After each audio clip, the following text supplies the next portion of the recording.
Once upon a time, high above the clouds, on a tiny asteroid far, far away, there was a little prince.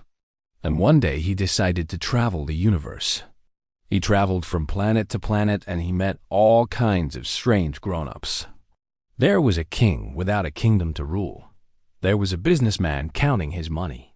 There was a drunkard who liked to get tipsy and a vain man admiring his own reflection.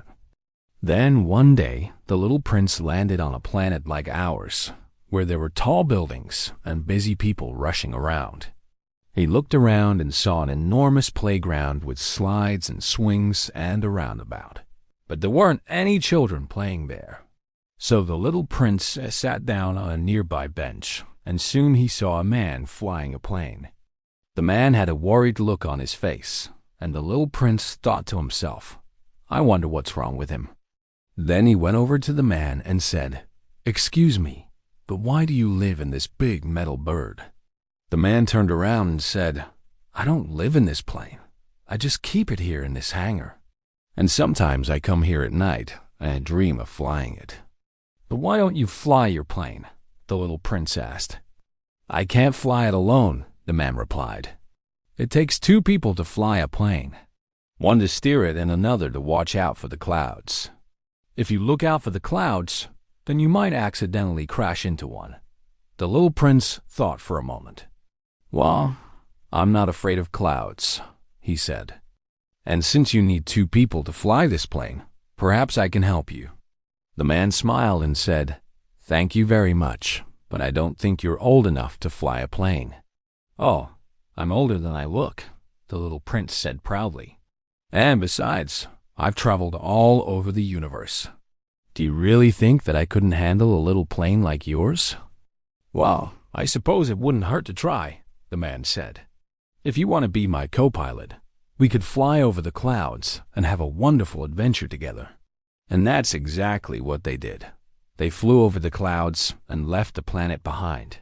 Soon they were flying past shooting stars and fluffy white clouds, and the little prince felt happier than he'd ever been before. When they finally landed back on the ground, the man said to the little prince, "You were a wonderful co-pilot. Thank you for helping me." And the little prince replied, "It was me who should thank you. You see, I haven't had a friend in a long time. All the grown-ups on my planet are too busy. They're too proud or too greedy or too powerful. And so I came here to visit a silly king or a boastful businessman or a conceited actor. But I didn't realize that I would find true friendship in a little pilot from Earth."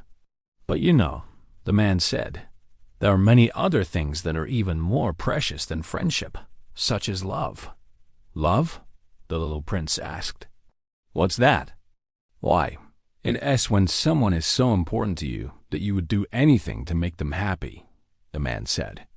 The little prince said thoughtfully, "Perhaps I have something like that back home. I used to take care of a beautiful rose. She lived on my asteroid, and every day I would water her and tell her how beautiful she was. And she would blush and she would smile. And I think I loved her in my own way." "Ah, yes, love," the man sighed. "It's a wonderful thing, isn't it?